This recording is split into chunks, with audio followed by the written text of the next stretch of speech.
ಪ್ರೀತಿಯ 6ನೇ ತರಗತಿ ವಿದ್ಯಾರ್ಥಿಗಳೇ, ಎಲ್ರಿಗೂ ನಮಸ್ಕಾರ. ಈ ದಿನದ ಕನ್ನಡ ತರಗತಿಗೆ ಸ್ವಾಗತ. ವಿದ್ಯಾರ್ಥಿಗಳೇ, ಇವತ್ತಿನ ದಿನದ ಕನ್ನಡ ತರಗತಿಯಲ್ಲಿ ನಾನು ನಿಮಗೆ ಒಂದು ಹೊಸ ಪಾಠವನ್ನ ಪರಿಚಯಿಸಿಕೊಡ್ತಾ ಇದ್ದೇನೆ. ಯಾವ್ದು ಹೊಸ ಪಾಠ ಅಂತ ಹೇಳಿ ಎಲ್ರಿಗೂ ಕೂಡ ಕ್ಯೂರಿಯಾಸಿಟಿ ಇರಬಹುದು. ಪಾಠ ಯಾವುದು ಅಂತ ಹೇಳಿ ಹೇಳ್ತೀನಿ ಮಕ್ಕಳೇ.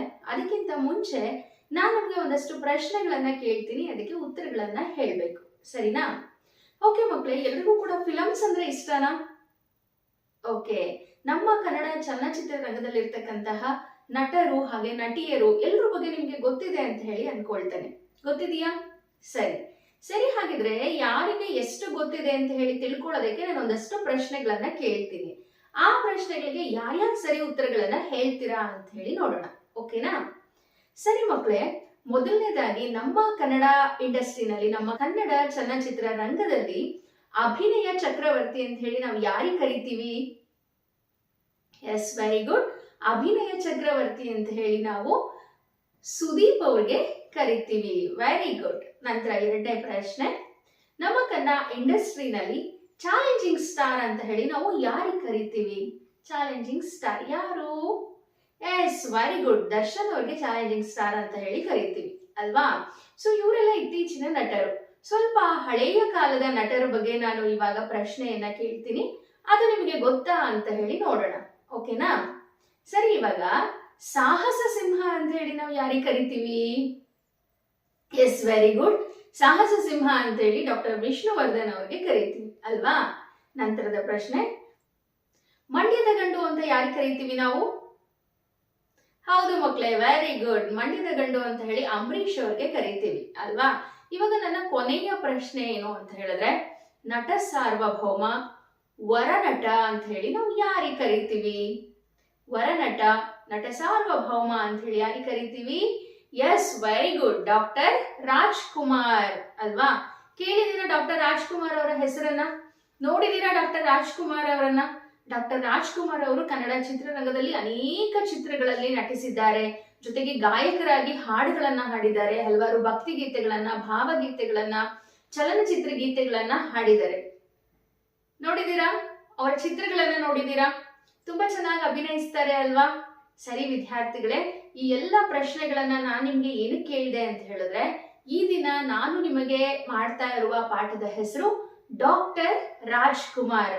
ಕನ್ನಡ ಚಿತ್ರರಂಗದ ಹೆಸರಾಂತ ನಟ, ಕನ್ನಡಿಗರ ಕಣ್ಮಣಿ ಅಂತ ಹೇಳಿ ಕರೆಸ್ಕೊಂಡಂತವರು, ವರನಟ, ನಟ ಸಾರ್ವಭೌಮ ಡಾಕ್ಟರ್ ರಾಜ್ಕುಮಾರ್ ಅವರ ಕುರಿತಾದ ಪಾಠವನ್ನ ಈ ದಿನದ ತರಗತಿಯಲ್ಲಿ ಮಾಡ್ತಾ ಇದ್ದಾನೆ.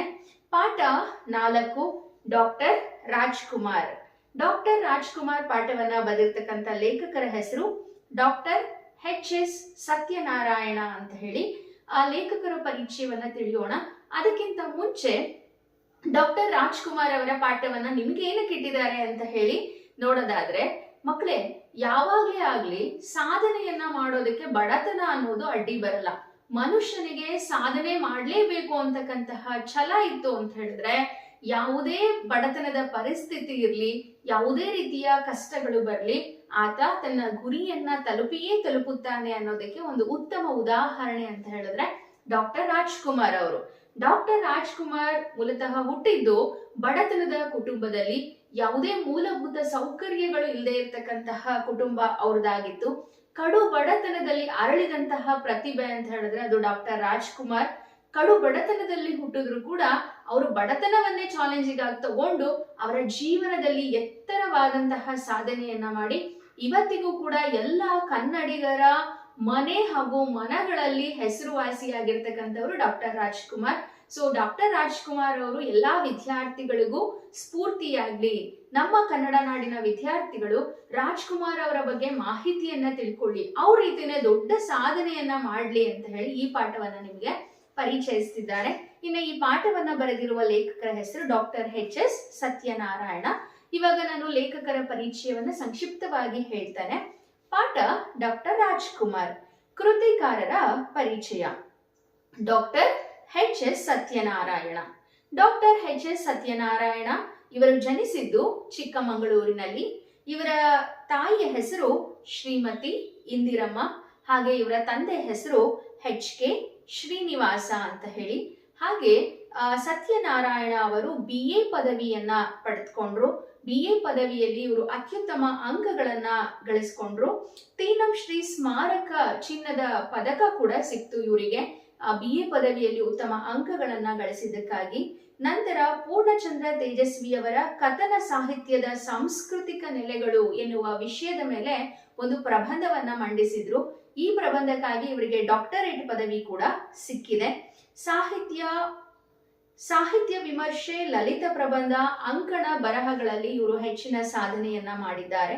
ಇನ್ನು ಇವರು ಬರೆದಿರುವ ಕೃತಿಗಳು ಯಾವುದು ಅಂತ ಹೇಳಿ ನೋಡೋದಾದ್ರೆ ಅಪೂರ್ವ ಒಡನಾಟ, ಕುವೆಂಪು, ಅಲಕ್ಷಿ ತೆರೆದೆಯ ದೀಪ, ಕಣ್ಣೋಟ, ನುಡಿ ಚಿತ್ರ, ಪನ್ನೇರಳೆ, ನಗೆ ಮೊಗದ ಅಜ್ಜ ಮಾಸ್ತಿ, ಬಿದಿರ ತಡಿಕೆ, ಗಿರೀಶ್ ಕಾರ್ನಾಡ್ ಬದುಕು ಬರಹ ಮುಂತಾದ ಕೃತಿಗಳನ್ನ ಇವರು ರಚನೆ ಮಾಡಿದ್ದಾರೆ. ಹಾಗೆ ಇವರ ಸಾಹಿತ್ಯ ಸಾಧನೆಗೆ ಇವರಿಗೆ ಲಭಿಸಿರ್ತಕ್ಕಂಥ ಪ್ರಶಸ್ತಿಗಳನ್ನ ನೋಡೋದಾದ್ರೆ ಉದಯೋನ್ಮುಖ ವರ್ಧಮಾನ ಪ್ರಶಸ್ತಿ, ಸಾಹಿತ್ಯ ಪರಿಷತ್ತಿನ ದತ್ತಿ ಬಹುಮಾನ, ಹಿರೇಮಲ್ಲೂರು ಈಶ್ವರನ್ ರಾಜ್ಯ ಪ್ರಶಸ್ತಿ ಮುಂತಾದ ಗೌರವಗಳಿಗೆ ಇವರು ಪಾತ್ರರಾಗಿದ್ದಾರೆ. ಡಾಕ್ಟರ್ HS ಸತ್ಯನಾರಾಯಣ ಇವರಿಗೆ ಕರ್ನಾಟಕ ಸರ್ಕಾರ 2017ನೇ ಸಾಲಿನ ಅತ್ಯುತ್ತಮ ಉಪನ್ಯಾಸಕ ಎನ್ನುವ ಪ್ರಶಸ್ತಿಯನ್ನ ನೀಡಿ ಗೌರವಿಸಿದೆ. ಪ್ರಸ್ತುತ ಚಿಕ್ಕಮಗಳೂರಿನಲ್ಲಿರ್ತಕ್ಕಂತಹ ಬಸವನಹಳ್ಳಿ ಬಾಲಕಿಯರ ಸರ್ಕಾರಿ ಪದವಿ ಪೂರ್ವ ಕಾಲೇಜಿನಲ್ಲಿ ಉಪನ್ಯಾಸಕರಾಗಿ ಇವರು ಕೆಲಸವನ್ನ ಮಾಡ್ತಾ ಇದ್ದಾರೆ. ಮತ್ತೊಮ್ಮೆ ಲೇಖಕರ ಪರಿಚಯವನ್ನ ಸಂಕ್ಷಿಪ್ತವಾಗಿ ಹೇಳ್ತೀನಿ ನೋಡಿ. ಅವರ ತಂದೆ ತಾಯಿಗಳ ಹೆಸರು, ಅವರು ಹುಟ್ಟಿದಂತಹ ಸ್ಥಳ, ಹಾಗೆ ಅವರ ಕೃತಿಗಳು, ಹಾಗೆ ಅದರ ಜೊತೆ ಅವರಿಗೆ ಬಂದಿರೋ ಪ್ರಶಸ್ತಿಗಳು, ಇಷ್ಟನ್ನ ಬರೆದ್ರೆ ಸಾಕಾಗುತ್ತೆ. ಡಾಕ್ಟರ್ ರಾಜ್ಕುಮಾರ್ ಪಾಠವನ್ನ ಬರೆದಿರುವ ಲೇಖಕರ ಹೆಸರು ಡಾಕ್ಟರ್ HS ಸತ್ಯನಾರಾಯಣ. ಇವರು ಚಿಕ್ಕಮಗಳೂರಿನಲ್ಲಿ ಜನಿಸಿದರು. ಇವರ ತಂದೆ ಹೆಸರು ಶ್ರೀನಿವಾಸ, ತಾಯಿಯ ಹೆಸರು ಇಂದಿರಮ್ಮ.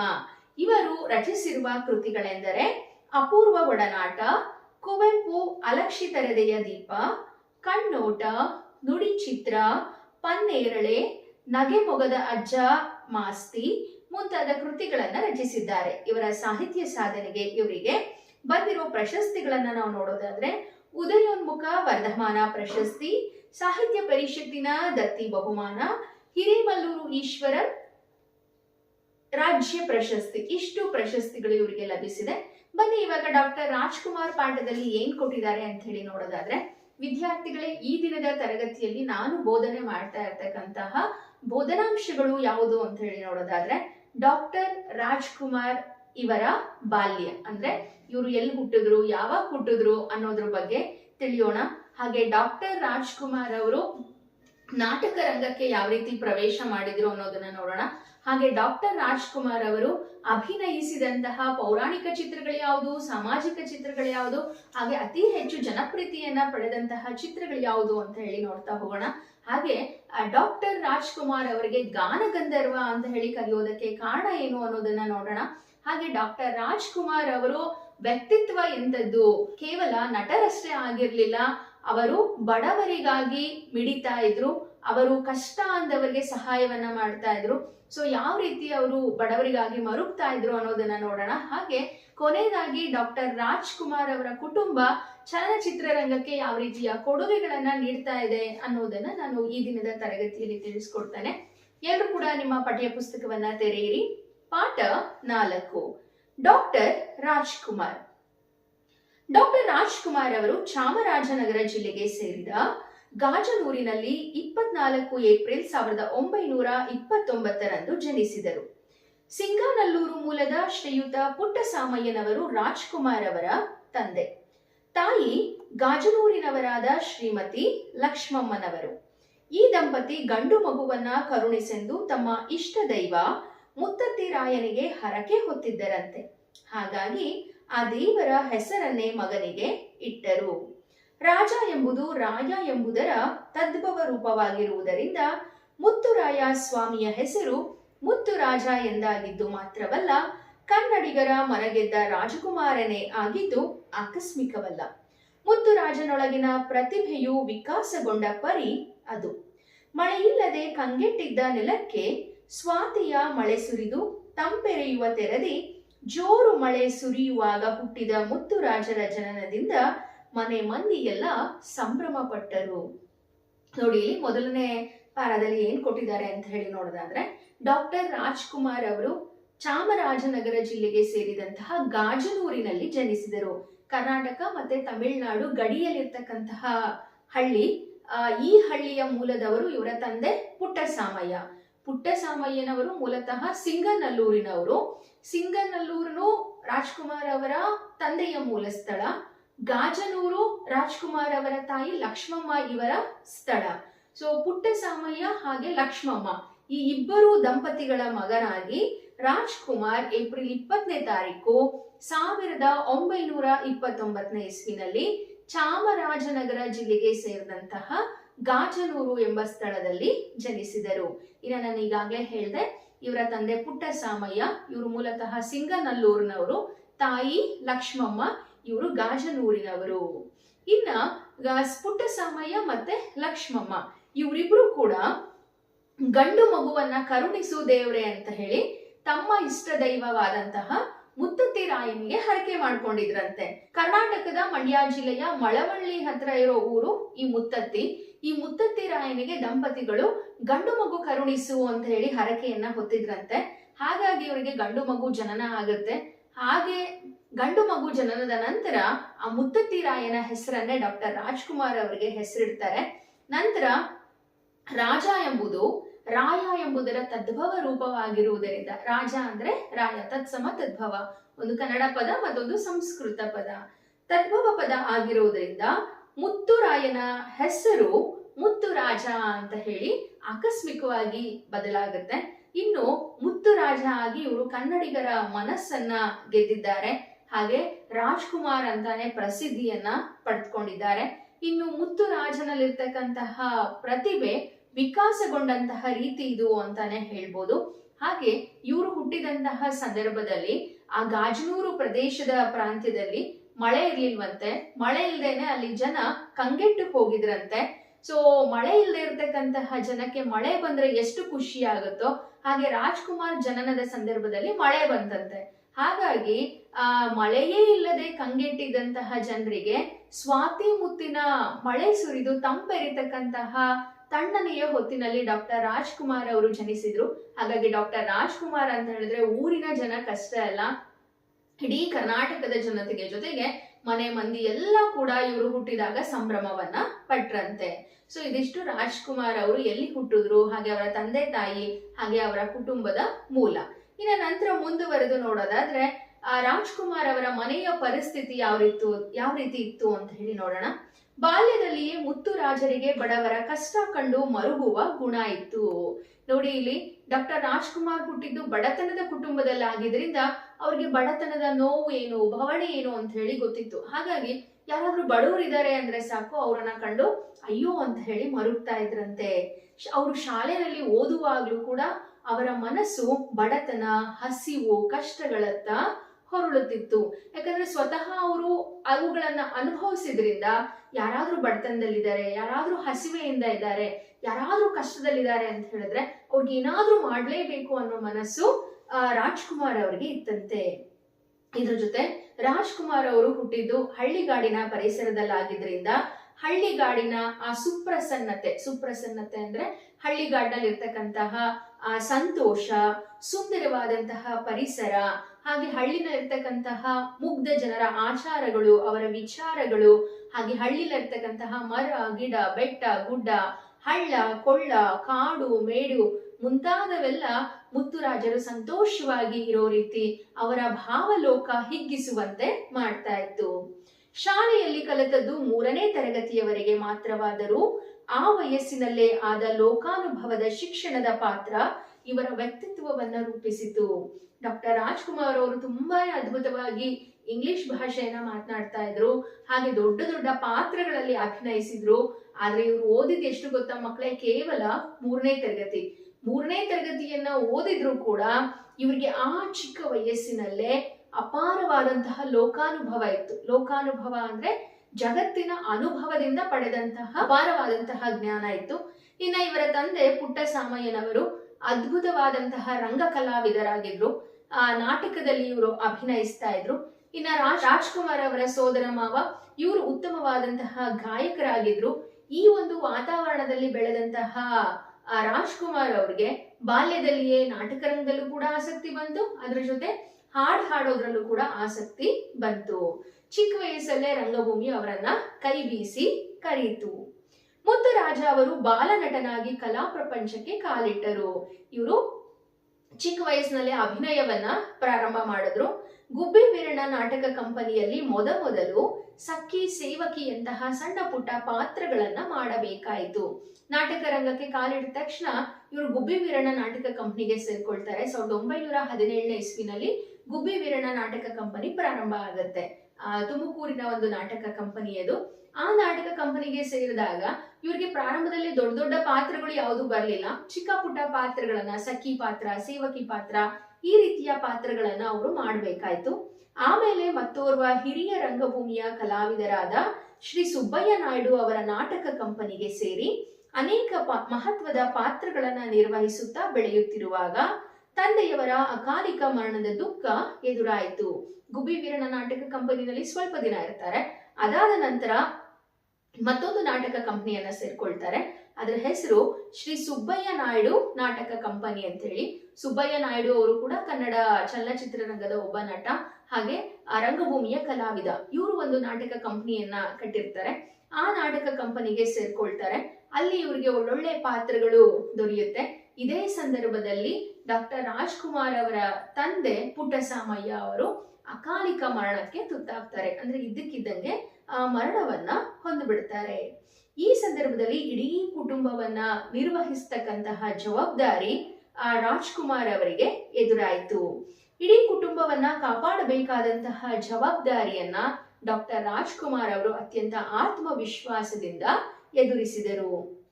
ಈ ಅನುಭವ ಮತ್ತು ಅಭಿನಯ ಎರಡರಿಂದಲೂ ಮಾಗುತ್ತಾ ಸಾಗಿದರು. ಒಂದು ಕಡೆ ಅಪೂರ್ವವಾದಂತಹ ಅಭಿನಯ ಮಾಡ್ತಾ ಇದ್ರು, ಮತ್ತೊಂದು ಕಡೆ ಜೀವನದ ಬಗ್ಗೆ ಅವರಿಗೆ ಇದ್ದಂತಹ ಜ್ಞಾನ, ಇದೆರಡರಿಂದ ಅವರು ಉತ್ತಮ ವ್ಯಕ್ತಿಯಾಗಿ ಬೆಳೆಯೋದಕ್ಕೆ ಪ್ರಾರಂಭ ಮಾಡಿದ್ರು. ಕಷ್ಟದ ದಿನಗಳಲ್ಲೇ ಕಲಾವಿದನ ಕೈ ಹಿಡಿದು ಸಂಸಾರದ ಬದುಕಿಗೆ ಹೆಗಲೆಣೆಯಾದವರು ಮುತ್ತುರಾಜರ ಸೋದರ ಮಾವನ ಮಗಳಾದ ಪಾರ್ವತಮ್ಮನವರು. ಕಷ್ಟದ ಪರಿಸ್ಥಿತಿ ಇದ್ರೂ ಕೂಡ ಇವರ ಕಷ್ಟವನ್ನ ಲೆಕ್ಕಿಸದೆ ಇವರನ್ನ ಬಾಳ ಸಂಗಾತಿಯಾಗಿ ಆಯ್ಕೆ ಮಾಡಿಕೊಂಡಿದ್ದು ರಾಜ್ಕುಮಾರ್ ಅವರ ಸೋದರ ಮಾವನ ಮಗಳಾದಂತಹ ಪಾರ್ವತಮ್ಮನವರು. ನಂತರ ಡಾಕ್ಟರ್ ರಾಜ್ಕುಮಾರ್ ಅವರ ಸಿನಿಮಾ ಜರ್ನಿ ಯಾವ ರೀತಿ ಇತ್ತು ಅಂತ ಹೇಳಿ ನೋಡೋದಾದ್ರೆ, ಭಕ್ತ ಪ್ರಹ್ಲಾದ, ಶ್ರೀನಿವಾಸ ಕಲ್ಯಾಣದಂತಹ ಪೌರಾಣಿಕ ಚಿತ್ರಗಳಲ್ಲಿ ಸಣ್ಣ ಪುಟ್ಟ ಪಾತ್ರಗಳಲ್ಲಿ ಕಾಣಿಸಿಕೊಂಡಿದ್ದರು. 1954ರಲ್ಲಿ ತೆರೆ ಕಂಡಂತಹ ಬೇಡರ ಕಣ್ಣಪ್ಪ ಎಂಬ ಚಿತ್ರ ಮುತ್ತುರಾಜರ ಬದುಕಿನಲ್ಲಿ ಹೊಸ ಅಧ್ಯಾಯವನ್ನ ಬರೆಯಿತು. ನೋಡಿ, ಪ್ರಾರಂಭದಲ್ಲಿ ಶ್ರೀನಿವಾಸ ಕಲ್ಯಾಣ ಮೂವಿನಲ್ಲಿ ಮತ್ತೆ ಭಕ್ತ ಪ್ರಹ್ಲಾದ ಮೂವಿನಲ್ಲಿ ಚಿಕ್ಕ ಪಾತ್ರಗಳಲ್ಲಿ ಅಭಿನಯವನ್ನ ಮಾಡಿದ್ರು.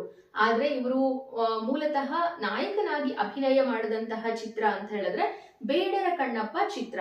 ಬೇಡರ ಕಣ್ಣಪ್ಪ ಚಿತ್ರ 1954ನೇ ಇಸ್ವಿನಲ್ಲಿ ತೆರೆ ಕಾಣುತ್ತೆ. ಈ ಒಂದು ಚಿತ್ರ ಅವರ ಬದುಕಿನಲ್ಲಿ ಒಂದು ಹೊಸ ಅಧ್ಯಾಯವನ್ನೇ ಸೃಷ್ಟಿ ಮಾಡಿತು. ಈ ಚಿತ್ರದ ನಿರ್ದೇಶಕರಾದಂತಹ HLN ಸಿಂಹ ಅವರು ಮುತ್ತುರಾಜ ಎಂಬ ಹೆಸರನ್ನ ರಾಜ್ಕುಮಾರ್ ಎಂದು ಬದಲಾಯಿಸಿ ಬೆಳ್ಳಿ ತೆರೆಗೆ ಪರಿಚಯಿಸಿದರು. ಪ್ರಾರಂಭದಲ್ಲಿ ಮುತ್ತುರಾಯ ಅಂತ ಇವ್ರ ಹೆಸರಿತ್ತು, ನಂತರ ಮುತ್ತುರಾಜ ಆದ್ರು. ನಂತರ ಇವರು ಬೇಡರ ಕಣ್ಣಪ್ಪ ಸಿನಿಮಾವನ್ನ ಮಾಡಿದ ನಂತರ ಈ ಒಂದು ಸಿನಿಮಾದ ನಿರ್ದೇಶಕರಾದಂತಹ HLN ಸಿಂಹ ಅವ್ರೇನ್ ಮಾಡಿದ್ರು ಅಂತ ಹೇಳಿದ್ರೆ, ಮುತ್ತುರಾಜ ಅನ್ನೋ ಹೆಸರಿನ ಬದಲು ರಾಜ್ಕುಮಾರ್ ಅಂತ ಹೇಳಿ ಕನ್ನಡ ಫಿಲಂ ಇಂಡಸ್ಟ್ರಿಗೆ, ಬೆಳ್ಳಿ ತೆರೆಗೆ ಇವರನ್ನ ಪರಿಚಯಿಸ್ತಾರೆ. ತಮ್ಮ ಹೆಸರನ್ನ ಬದಲಾಯಿಸೋದು ಮುತ್ತುರಾಜರಿಗೆ ಸ್ವಲ್ಪ ಕೂಡ ಇಷ್ಟ ಇರಲಿಲ್ಲ. ಆದರೆ ಕೊನೆಗೂ ಅವರ ಹೆಸರು ಬದಲಾಗುತ್ತೆ. ಕನ್ನಡಿಗರು ರಾಜಕುಮಾರ ಎಂಬ ಹೆಸರಲ್ಲೇ ತಮ್ಮ ಹೃದಯ ಸಿಂಹಾಸನದಲ್ಲಿ ಇರಿಸಿಕೊಳ್ಳುವಂತೆ ತಾವು ಅಭಿನಯಿಸಿದಂತಹ ಪ್ರತಿಯೊಂದು ಪಾತ್ರಕ್ಕೂ ರಾಜ್ಕುಮಾರ್ ಜೀವ ತುಂಬಿದರು. ಡಾಕ್ಟರ್ ರಾಜ್ಕುಮಾರ್ ಅಂದ್ರೆ ಎಲ್ಲರೂ ಕೂಡ ಇಷ್ಟಪಡೋ ರೀತಿ ಅವರು ಯಾವುದೇ ಒಂದು ಪಾತ್ರವನ್ನ ನಿರ್ವಹಿಸಲಿ ಆ ಪಾತ್ರವನ್ನ ಅತ್ಯುತ್ತಮವಾಗಿ ನಿಭಾಯಿಸ್ತಿದ್ರು. ಎಲ್ಲ ಜನರ ಮನಸ್ಸಿನಲ್ಲಿ ಅವರು ನೆಲೆಸಿದ್ರು. ರಾಜ್ಕುಮಾರ್ ಅವರು ಅಭಿನಯಿಸಿದಂತಹ ಭಕ್ತಿ ಪ್ರಧಾನ ಚಿತ್ರಗಳು ಅಂದ್ರೆ ದೇವರ ಬಗ್ಗೆ ಇರ್ತಕ್ಕಂಥ ಚಿತ್ರಗಳು ಯಾವುದು ಅಂತ ಹೇಳಿ ನೋಡೋದಾದ್ರೆ, ಭಕ್ತ ವಿಜಯ, ಒಹಿಲೇಶ್ವರ, ಶ್ರೀ ಕೃಷ್ಣ ಗಾರುಡಿ, ಭಕ್ತ ಕುಂಬಾರ, ಸಂತ ತುಕಾರಾಮ್, ಭಕ್ತ ಕನಕದಾಸ, ಮುಂತಾದ ಚಿತ್ರಗಳಲ್ಲಿ ಇವರು ಅಭಿನಯಿಸಿದ್ರು. ಇವರ ಭಕ್ತಿ ಪ್ರಧಾನ ಚಿತ್ರಗಳನ್ನ ನೋಡಿದಂತಹ ಚಿತ್ರರಸಿಕರು ರಾಜ್ಕುಮಾರ್ ಅವರ ಅಭಿನಯಕ್ಕೆ ಮನಸೋತ್ರು. ಏನಪ್ಪಾ ಇದು, ಎಷ್ಟು ಚೆನ್ನಾಗಿ ಅಭಿನಯ ಮಾಡ್ತಾರಲ್ಲ ಅಂತ ಹೇಳಿ ಒಂದು ದೊಡ್ಡ ಫ್ಯಾನ್ ಫಾಲೋಯರ್ಸೇ ರಾಜ್ಕುಮಾರ್ಗೆ ಸಿಕ್ಕಿಬಿಟ್ರು. ನಂತರ ಅತ್ಯಂತ ಯಶಸ್ಸು ಗಳಿಸಿದಂತಹ ಚಿತ್ರ ಅಂತ ಹೇಳಿದ್ರೆ ಭಕ್ತ ಪ್ರಹ್ಲಾದ, ಮಯೂರ, ಬಬ್ರು ವಾಹನ, ಕವಿರತ್ನ ಕಾಳಿದಾಸ ಮುಂತಾದ ಚಿತ್ರಗಳಲ್ಲಿನ ಅಭಿನಯವಂತೂ ರಾಜ್ಕುಮಾರ್ ಅವರಿಗೆ ಅಪಾರವಾದಂತಹ ಜನಪ್ರೀತಿಯನ್ನ, ಕೀರ್ತಿಯನ್ನ, ಪುರಸ್ಕಾರವನ್ನ ಹೊತ್ತು ತಂದ್ವು. ನೋಡಿರ್ತೀರಾ ನೀವು, ಸಾಮಾನ್ಯವಾಗಿ ಮಯೂರ ಚಿತ್ರ ನೋಡಿರ್ತೀರಾ, ಬಬ್ರು ವಾಹನ ಚಿತ್ರ ನೋಡಿರ್ತೀರಾ, ಹಾಗೆ ಕವಿರತ್ನ ಕಾಳಿದಾಸ ಸಿನಿಮಾ ಅಂತೂ ಎಲ್ಲರೂ ಕೂಡ ನೋಡೇ ಇರ್ತೀರಾ. ಎಲ್ಲಾ ಪಾತ್ರಗಳು ತುಂಬಾ ಅಚ್ಚುಕಟ್ಟಾಗಿ ನಿಭಾಯಿಸಿದ್ರು, ಜನರ ಮೆಚ್ಚುಗೆಗೆ ಪಾತ್ರವಾದ್ರು, ಹಾಗೆ ಜನರಿಂದ ಅಪಾರವಾದಂತಹ ಪ್ರೀತಿಯನ್ನ ಗಳಿಸಿದ್ರು, ಹಾಗೆ ಹಲವಾರು ಪ್ರಶಸ್ತಿಗಳನ್ನ, ಪುರಸ್ಕಾರಗಳನ್ನ ಗಳಿಸಿದ್ರು. ನಂತರ ಇವರು ಆಕ್ಟ್ ಮಾಡಿದಂತಹ ಸಾಮಾಜಿಕ ಚಿತ್ರಗಳು ಯಾವುದು ಅಂತ ಹೇಳಿ ನೋಡೋದಾದ್ರೆ ಸಂಧ್ಯಾರಾಗ, ಸನಾದಿ ಅಪ್ಪಣ್ಣ, ಜೀವನ ಚೈತ್ರ, ಕಸ್ತೂರಿ ನಿವಾಸ, ಬಂಗಾರದ ಮನುಷ್ಯ, ದೇವತಾ ಮನುಷ್ಯ ಮುಂತಾದ ಸಾಮಾಜಿಕ ಚಿತ್ರಗಳಲ್ಲಿ ಅಭಿನಯವನ್ನ ಮಾಡಿದ್ರು. ನಂತರ ಜನಮೆಚ್ಚಿದ ರಸಿಕರ ರಾಜ ಅಂತ ಹೇಳಿ ಇವರು ಕರೆಸ್ಕೊಂಡ್ರು. ಹಾಗೆ ಇವರು ತುಂಬಾ ಚೆನ್ನಾಗಿ ಅದ್ಭುತವಾಗಿ ಯೋಗವನ್ನ ಮಾಡ್ತಾ ಇದ್ರು. ಯೋಗದಿಂದ ಸಾಧಿಸಿದ ಸುಂದರವಾದಂತಹ ಮೈಕಟ್ಟು ಇವರಿಗಿತ್ತು. ತೆಳ್ಳಗೆ, ಉದ್ದಕ್ಕೆ, ನೋಡೋದಕ್ಕೆ ತುಂಬಾನೇ ಸುಂದರವಾಗಿದ್ರು. ಹಾಗೆ ಮುಗ್ಧ ಸ್ನಿಗ್ಧ ನಗೆಯ ಮುಖಭಾವ, ಇವರ ಮುಖ ಹೇಗಿತ್ತು ಅಂದ್ರೆ ಮುಗ್ಧತೆ ಇತ್ತು ಇವ್ರ ಮುಖದಲ್ಲಿ, ಜೊತೆಗೆ ಯಾವಾಗ್ಲೂ ಸ್ಮೈಲಿಂಗ್ ಫೇಸ್ ಇತ್ತು.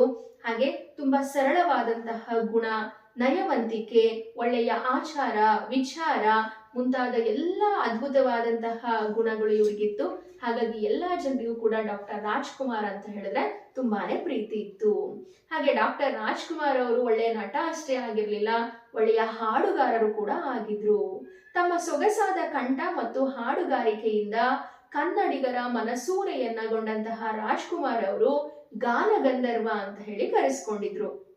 ಸಂಪತ್ತಿಗೆ ಸವಾಲ್ ಅನ್ನೋ ಚಿತ್ರದಲ್ಲಿ ಎಮ್ಮೆಯ ಮೇಲೆ ಕೂತ್ಕೊಂಡು ಯಾರೇ ಕೂಗಾಡಲಿ ಊರೇ ಹೋರಾಡಲಿ, ಈ ಹಾಡಂತೂ ಕೇಳೇ ಇರ್ತೀರಾ. ಈ ಗೀತೆ ದಿನ ಬೆಳಗಾಗೋದ್ರೊಳಗೆ ರಾಜ್ಕುಮಾರ್ ಅವರನ್ನ ಹಿನ್ನೆಲೆ ಗಾಯಕರನ್ನಾಗಿ ಪರಿಚಯಿಸ್ತು. ಚಿಕ್ಕಂದಿಂದ ಇವರಿಗೆ ಹಾಡೋದಕ್ಕೆ ಬರ್ತಾ ಇತ್ತು. ಕಾರಣ ಇವರ ಸೋದರ ಮಾವಂದ್ರು ಗಾಯಕರಾಗಿದ್ರಲ್ವಾ, ಹಾಗಾಗಿ ಚಿಕ್ಕ ವಯಸ್ಸಲ್ಲೇ ಇವ್ರು ಹಾಡನ್ನ ಹಾಡ್ತಾ ಇದ್ರು. ಜೊತೆಗೆ ನಾಟಕದಲ್ಲಿ ಅಭಿನಯಿಸಿದಂತಹ ಅನುಭವ ಕೂಡ ಇವರಿಗೆ ಇತ್ತು. ಸಂಪತ್ತಿಗೆ ಸವಾಲ್ ಚಿತ್ರದಿಂದ ತಮ್ಮ ಪಾತ್ರಗಳಿಗೆ ತಾವೇ ಹಾಡೋದಕ್ಕೆ ಪ್ರಾರಂಭ ಮಾಡಿದ್ರು. ಯಾವುದೇ ಸಿನಿಮಾದಲ್ಲಿ ಆಕ್ಟ್ ಮಾಡ್ಲಿ, ಅದರಲ್ಲಿದ್ದಂತಹ ಸಾಂಗ್ ಗಳಿಗೆ ಇವರೇ ಹಾಡೋದಕ್ಕೆ ಶುರು ಮಾಡಿದ್ರು. ಅಷ್ಟೇ ಅಲ್ಲದೆ ಸಾವಿರಾರು ಭಕ್ತಿ ಗೀತೆಗಳನ್ನ ಇವರು ಹಾಡಿದ್ದಾರೆ, ಭಾವಗೀತೆಗಳನ್ನ ಹಾಡಿದ್ದಾರೆ. ಹಾಗೆ ಬೇರೆಯವರ ಚಲನಚಿತ್ರಗಳಿಗೂ ಕೂಡ ಇವರು ಹಾಡನ್ನ ಹಾಡಿದ್ದಾರೆ. ಅದರಲ್ಲಿ ತುಂಬಾ ಪ್ರಸಿದ್ಧಿಯಾದದ್ದು ಅಂತ ಹೇಳಿದ್ರೆ ಜೀವನ ಚೈತ್ರ ಮೂವಿನಲ್ಲಿ ನಾದಮಯ ಈ ಲೋಕವೆಲ್ಲ ಅಂತ ಒಂದು ಸಾಂಗ್ ಇದೆ. ಅದಂತೂ ತುಂಬಾನೇ ಅದ್ಭುತವಾಗಿ ಹಾಡಿದ್ದಾರೆ. ಈ ಅದ್ಭುತ ಗಾಯನಕ್ಕೆ ಇವರಿಗೆ ರಾಷ್ಟ್ರ ಪ್ರಶಸ್ತಿ ಕೂಡ ಬಂದಿದೆ. ಈ ರೀತಿ ಅವರು ಗಾಯಕರಾಗಿ ಕೂಡ ಹೆಸರನ್ನ ಮಾಡಿದ್ದಾರೆ. ಇನ್ನ ನಂತರ ಡಾಕ್ಟರ್ ರಾಜ್ಕುಮಾರ್ ಅವರ ವ್ಯಕ್ತಿತ್ವ ಎಂತದ್ದು ಅಂತ ಹೇಳಿ ನೋಡೋದಾದ್ರೆ, ಹಾಗೆ ಅವರಿಗೆ ಕನ್ನಡದ ಪ್ರೀತಿ ಎಷ್ಟಿತ್ತು ಅಂತ ಹೇಳಿ ನೋಡೋದಾದ್ರೆ, ನಟರಾಗಿ ಮಾತ್ರ ಅಲ್ಲದೇನೆ ಕನ್ನಡ ಪ್ರೀತಿಗಾಗಿ ಕೂಡ ಡಾಕ್ಟರ್ ರಾಜ್ಕುಮಾರನ ನಾವು ಸದಾ ನೆನ್ಪು ಮಾಡ್ಕೋಬೇಕು. ಎಂತಹ ಆಮಿಷವನ್ನ ಒಡ್ಡಿದ್ರು ಕೂಡ ಇವರು ಕನ್ನಡ ಚಲನಚಿತ್ರಗಳಲ್ಲಿ ಬಿಟ್ಟು ಬೇರೆ ಭಾಷೆಯ ಚಿತ್ರಗಳಲ್ಲಿ ಇವರು ಅಭಿನಯವನ್ನ ಮಾಡೋದಕ್ಕೆ ಒಪ್ಪಲೇ ಇಲ್ಲ. ಅಂತಹ ಕನ್ನಡ ಪ್ರೀತಿ ಇವರದ್ದಾಗಿತ್ತು. ಹಾಗೆ ಕರ್ನಾಟಕದಲ್ಲಿ ಕನ್ನಡ ಭಾಷೆಗೆ ಆದ್ಯತೆ ಸಿಗ್ಬೇಕು, ಸೂಕ್ತವಾದಂತಹ ಸ್ಥಾನಮಾನ ಸಿಗ್ಬೇಕು ಅಂತ ಹೇಳಿ ಗೋಕಾಕ್ ಚಳುವಳಿಗೆ ಧುಮುಕಿದ್ರು ಡಾಕ್ಟರ್ ರಾಜ್ಕುಮಾರ್ ಅವರು. ಈ ರೀತಿ ಕನ್ನಡಿಗರ ಭಾವನೆಯ ಸ್ವರೂಪದ ಪ್ರತಿರೂಪದಂತೆ ಕಾಣಿಸಿಕೊಂಡದ್ದು ಡಾಕ್ಟರ್ ರಾಜ್ಕುಮಾರ್ ಅವರು. ಕನ್ನಡದ ಪರ ಹೋರಾಟವನ್ನ ಮಾಡಿದ್ರು. ಹಾಗೆ ಅವರು ಅಭಿನಯಿಸಿದಂತಹ ಎಲ್ಲಾ ಪಾತ್ರಗಳು ತುಂಬಾನೇ ಸರಳವಾಗಿದ್ವು, ಸೊಗಸಾದ ನುಡಿಗಳಿಂದ ಕೂಡಿದ್ವು. ಈ ರೀತಿ ಅವರ ದೇಹ ಸೌಂದರ್ಯ ಇರ್ಬೋದು, ಅವರ ಮಾತಿರ್ಬೋದು, ಅವರ ಹಾವ ಭಾವ ನಡವಳಿಕೆ ಇದೆಲ್ಲದರಿಂದ ಬಹುಬೇಗ ಅವರು ಎಲ್ಲಾ ಚಿತ್ರರಸಿಕರ ಮನಸ್ಸಿನಲ್ಲಿ ನೆಲೆ ಊರ್ಬಿಟ್ರು. ಯಾವತ್ತಿಗೂ ಕೂಡ ಡಾಕ್ಟರ್ ರಾಜ್ಕುಮಾರ್ ಅಂತ ಹೇಳಿದ್ರೆ ಮರೆಯೋಕೆ ಸಾಧ್ಯ ಇಲ್ಲ ಅನ್ನೋ ರೀತಿ ಅವರು ಪ್ರಸಿದ್ಧಿಯನ್ನ ಪಡೆದುಕೊಂಡ್ರು. ನಂತರ ಡಾಕ್ಟರ್ ರಾಜ್ಕುಮಾರ್ ಅವರು ಮಾಡಿದಂತಹ ಉತ್ತಮ ಕೆಲಸಗಳು ಯಾವ್ದ್ಯಾವ್ದು ಅಂತ ಹೇಳಿ ನೋಡೋದಾದ್ರೆ, ಅಶಕ್ತ ಕಲಾವಿದರ ನೆರವಿಗಾಗಿ ಡಾಕ್ಟರ್ ರಾಜ್ಕುಮಾರ್ ಅವರು ಅನೇಕ ರಸಸಂಚೆ ಕಾರ್ಯಕ್ರಮಗಳನ್ನ ನಡೆಸಿ ನೆರವಿಗೆ ಬಂದಿದ್ದಾರೆ. ಅಂದ್ರೆ ಒಬ್ಬ ಕಲಾವಿದನಿಗೆ ಮತ್ತೊಬ್ಬ ಕಲಾವಿದನೇ ಪ್ರೋತ್ಸಾಹವನ್ನ ನೀಡ್ಬೇಕಲ್ವಾ. ಸೊ ಕಲಾವಿದರು ಯಾರ್ಯಾರು ಸ್ವಲ್ಪ ಬಡತನದ ಪರಿಸ್ಥಿತಿಲಿ ಇರ್ತಾರೋ ಅವರಿಗೋಸ್ಕರ ಇವರು ರಸಸಂಚೆಗಳನ್ನ, ಸಂಜೆ ಹಾಡು ಹೇಳೋ ಕಾರ್ಯಕ್ರಮಗಳನ್ನ ನಡೆಸ್ಕೊಡ್ತಾ ಇದ್ರಂತೆ. ಬಡತನದಲ್ಲೇ ಬೆಳೆದು ಬಂದವರಿಗೆ ಹಸಿವು, ಕಷ್ಟ, ಅನ್ನದ ಬೆಲೆ ಚೆನ್ನಾಗಿ ತಿಳಿದಿತ್ತು. ಹಾಗೆ ಲೆಕ್ಕ ಇಲ್ಲದೆ ಇರೋಷ್ಟು ಕಲಾವಿದರು ಇವರಿಂದ ಸಹಾಯವನ್ನ ಪಡೆದುಕೊಂಡಿದ್ದಾರೆ. ಹಲವಾರು ತಂತ್ರಜ್ಞರಿರ್ಬೋದು, ಚಲನಚಿತ್ರ ಕಾರ್ಮಿಕರಿರ್ಬೋದು, ಸಂಘಗಳು, ಸಂಸ್ಥೆಗಳು ರಾಜ್ಕುಮಾರ್ ಅವರಿಂದ ಆರ್ಥಿಕ ನೆರವನ್ನ ಪಡೆದುಕೊಂಡಿದೆ. ಸುಮಾರು ಜನಕ್ಕೆ ರಾಜ್ಕುಮಾರ್ ಅವರು ಹಣದ ಸಹಾಯವನ್ನ ಮಾಡಿದ್ದಾರೆ. ಈ ರೀತಿ ಡಾಕ್ಟರ್ ರಾಜ್ಕುಮಾರ್ ಅವರ ಕರುಣಾಮಯಿ ಹೃದಯ ಸಂಪನ್ನತೆಗೆ ಇವು ಕೇವಲ ಕೆಲವು ಉದಾಹರಣೆಗಳು ಮಾತ್ರ. ತುಂಬಾ ಜನಕ್ಕೆ ಇವರು ಸಹಾಯವನ್ನ ಮಾಡಿದ್ದಾರೆ. ಇನ್ನ ಡಾಕ್ಟರ್ ರಾಜ್ಕುಮಾರ್ ಅವರ ಕುಟುಂಬ ಯಾವ ರೀತಿ ಕನ್ನಡ ಚಲನಚಿತ್ರರಂಗಕ್ಕೆ ಕೊಡುಗೆಯನ್ನ ನೀಡಿದೆ ಅಂತ ಹೇಳಿ ನೋಡೋದಾದ್ರೆ, ಡಾಕ್ಟರ್ ರಾಜ್ಕುಮಾರ್ ಅವರ ಕುಟುಂಬವೇ ಕನ್ನಡ ಚಿತ್ರರಂಗದ ದೊಡ್ಡ ಮನೆ ಅಂತ ಹೇಳಿ ಅನಿಸಿದೆ. ಇವರ ಹೆಂಡತಿ ಶ್ರೀಮತಿ ಪಾರ್ವತಮ್ಮನವರು ಚಿತ್ರದ ನಿರ್ಮಾಪಕರಾಗಿ, ವಿತರಕರಾಗಿ ದೊಡ್ಡ ಸಾಧನೆಯನ್ನ ಮಾಡಿದ್ದಾರೆ. ಇನ್ನ ಇವರ ಮಕ್ಕಳಾದಂತಹ ರಾಘವೇಂದ್ರ ರಾಜ್ಕುಮಾರ್ ಅವರು, ಶಿವರಾಜ್ ಕುಮಾರ್ ಅವರು ಹಾಗೆ ಪುನೀತ್ ರಾಜ್ಕುಮಾರ್ ಅವರು ಅದ್ಭುತವಾಗಿ ಕನ್ನಡ ಚಲನಚಿತ್ರಕ್ಕೆ ಕೊಡುಗೆಯನ್ನ ನೀಡಿದ್ದಾರೆ. ಹಾಗೆ ಪುನೀತ್ ರಾಜ್ಕುಮಾರ್ ಅವರು ಬಾಲ ನಟನಾಗಿ ಎಲ್ಲರ ಮನಸ್ಸನ್ನ ಗೆದ್ದಿದ್ದಾರೆ. ಪುನೀತ್ ರಾಜ್ಕುಮಾರ್ ಅವರು ಚಿಕ್ಕ ವಯಸ್ಸಲ್ಲೇ ಬೆಟ್ಟದ ಹೂ ಅನ್ನೋ ಚಿತ್ರದಲ್ಲಿ ಅಭಿನಯವನ್ನ ಮಾಡಿದ್ರು. ಆ ಒಂದು ಚಿತ್ರದಲ್ಲಿ ಅಭಿನಯಿಸಿದ್ದಕ್ಕೆ, ಉತ್ತಮವಾಗಿ ಅಭಿನಯ ನೀಡಿದ್ದಕ್ಕೆ ಇವರಿಗೆ ರಾಷ್ಟ್ರ ಪ್ರಶಸ್ತಿ ಕೂಡ ಪಡೆದುಕೊಂಡ್ರು. ತಂದೆಯಂತೆಯೇ ಕರ್ನಾಟಕ ರತ್ನ ಎನಿಸಿದ ಸಾಹಸಗಾಥೆ ಬೇರೆಯದೇ ಇದೆ. ಸೊ ಡಾಕ್ಟರ್ ರಾಜ್ಕುಮಾರ್ ಯಾವ ರೀತಿ ಕರ್ನಾಟಕ ರತ್ನ ಅಂತ ಹೇಳಿ ಬಿರುದು ತಗೊಂಡಿದ್ರು, ನಟ ಸಾರ್ವಭೌಮ ಅಂತ ಹೇಳಿ ಬಿರುದು ತಗೊಂಡಿದ್ರು, ಹಾಗೆ ಪುನೀತ್ ಅವರು ಕೂಡ ಈ ಎಲ್ಲಾ ಬಿರುದುಗಳನ್ನ ಪಡೆದುಕೊಂಡಿದ್ರು. ಇನ್ನ ರಾಜ್ಕುಮಾರ್ ಅವರ ಮೊಮ್ಮಕ್ಕಳು ಕೂಡ ಸಿನಿಮಾ ನಾಯಕರಾಗಿದ್ದಾರೆ. ಈ ಕಲಾ ಸಂಪನ್ನತೆಯು 3ನೇ ತಲೆಮಾರಿಗೂ ಹರಿದು ಬಂದಿರುವುದು ಪ್ರತೀಕ. ನೋಡಿ, ಡಾಕ್ಟರ್ ರಾಜ್ಕುಮಾರ್ ಅವರು ಹಾಗೆ ಅವರ ಮಕ್ಕಳು, ಅವರ ಮೊಮ್ಮಕ್ಕಳು ಎಲ್ಲರೂ ಕೂಡ ಕನ್ನಡ ಚಲನಚಿತ್ರರಂಗಕ್ಕೆ ತಮ್ಮದೇ ಆದಂತಹ ಕೊಡುಗೆಯನ್ನ ನೀಡ್ತಾ ಇದ್ದಾರೆ. 3 ತಲೆಮಾರಿನ ಜನ ಕನ್ನಡ ಚಲನಚಿತ್ರರಂಗಕ್ಕೆ ಕೊಡುಗೆಯನ್ನ ನೀಡಿದ್ದಾರೆ. ಇನ್ನ ಡಾಕ್ಟರ್ ರಾಜ್ಕುಮಾರ್ ಅವರ ಸಂಮೋಹಕ ಪ್ರತಿಭೆ ಅಂದ್ರೆ ಅವರ ಟ್ಯಾಲೆಂಟ್ಗೆ, ಅವರ ಗುಣಕ್ಕೆ ಮೆಚ್ಚಿದಂತಹ ಕನ್ನಡಿಗರು ಅವರಿಗೆ ಹಲವಾರು ಬಿರುದುಗಳನ್ನ ನೀಡಿದ್ದಾರೆ. ಯಾವೆಲ್ಲ ಬಿರುದುಗಳನ್ನ ಕೊಟ್ಟಿದ್ದಾರೆ ಅಂತ ಹೇಳಿ ನೋಡೋದಾದ್ರೆ, ನಟ ಸಾರ್ವಭೌಮ, ಕಲಾ ಕೌಸ್ತುಭ, ಕಲಾ ಕೇಸರಿ, ವರನಟ, ರಸಿಕರ ರಾಜ, ಗಾನ ಗಂಧರ್ವ, ಕನ್ನಡದ ಕಣ್ಮಣಿ ಮುಂತಾದ ಬಿರುದುಗಳನ್ನ ನೀಡಿ ಸಂತೋಷ ಪಟ್ಟಿದ್ದಾರೆ. 1979ನೇ ಇಸ್ವಿನಲ್ಲಿ ಮೈಸೂರು ವಿಶ್ವವಿದ್ಯಾಲಯ ಇವರಿಗೆ ಗೌರವ ಡಾಕ್ಟರೇಟ್ ಪದವಿಯನ್ನ ನೀಡಿ ಪುರಸ್ಕರಿಸಿತು. ಅಂದಿನಿಂದ ರಾಜ್ಕುಮಾರ್ ಡಾಕ್ಟರ್ ರಾಜ್ಕುಮಾರ್ ಆಗಿ ಬದಲಾದ್ರು. ಅಂದಿನಿಂದ ಎಲ್ಲರೂ ಕೂಡ ಇವರನ್ನ ಪ್ರೀತಿಯಿಂದ ಡಾಕ್ಟರ್ ರಾಜ್ಕುಮಾರ್ ಅಂತ ಹೇಳಿ ಕರೆಯೋದಕ್ಕೆ ಪ್ರಾರಂಭ ಮಾಡಿದ್ರು. ಕೇಂದ್ರ ಸರ್ಕಾರ ಕಲಾ ಸೇವೆಗೆ ಪದ್ಮ ವಿಭೂಷಣ ಪ್ರಶಸ್ತಿಯನ್ನ ನೀಡಿ ಗೌರವಿಸಿತು. ಇನ್ನ ಸೆಂಟ್ರಲ್ ಗವರ್ಮೆಂಟ್ ಇವರು ಮಾಡಿದಂತಹ ಸಾಧನೆಗೆ ಪದ್ಮ ವಿಭೂಷಣ ಪ್ರಶಸ್ತಿಯನ್ನ ಕೂಡ ಕೊಟ್ಟು ಗೌರವಿಸಿತು. ಇನ್ನ ಇವರ ಜೀವಮಾನ ಸಾಧನೆಗಾಗಿ, ಚಲನಚಿತ್ರರಂಗದಲ್ಲಿ ಇವರು ಮಾಡಿದಂತಹ ಸಾಧನೆಗಾಗಿ ಭಾರತ ಸರ್ಕಾರದ ಅತ್ಯುನ್ನತ ಪ್ರಶಸ್ತಿ ದಾದಾ ಸಾಹೇಬ್ ಪಾಲ್ಕೆ ಅಂತ ಹೇಳಿ, ಈ ದಾದಾ ಸಾಹೇಬ್ ಪಾಲ್ಕೆ ಪ್ರಶಸ್ತಿ ಕೂಡ ಇವರಿಗೆ ಸಿಕ್ತು. ಹಾಗೆ ನಮ್ಮ ಕರ್ನಾಟಕ ಸರ್ಕಾರ ಇವರಿಗೆ ಕರ್ನಾಟಕ ರತ್ನ ಪ್ರಶಸ್ತಿಯನ್ನ ನೀಡಿ ಗೌರವಿಸಿತು. ಸೊ ಈ ರೀತಿ ಇಷ್ಟೊಂದು ಪ್ರಶಸ್ತಿಗಳು, ಬಿರುದುಗಳು ಡಾಕ್ಟರ್ ರಾಜ್ಕುಮಾರ್ ಅವರಿಗೆ ಲಭಿಸಿದೆ. ಈ ಮೊದಲೇ ಹೇಳಿದಂತೆ ಬಡತನದ ಪರಿಸರದಲ್ಲಿ ಹುಟ್ಟಿದರೂ ಸಾಧನೆಯ ತಪಸ್ಸಿನಲ್ಲಿ ಶ್ರದ್ಧೆ ಇದ್ದರೆ ಯಾವುದೂ ತೊಡಕಲ್ಲವೆಂಬುದಕ್ಕೆ ರಾಜ್ಕುಮಾರ್ ಅವರ ಬದುಕು ಮಾದರಿಯಾಗಿದೆ.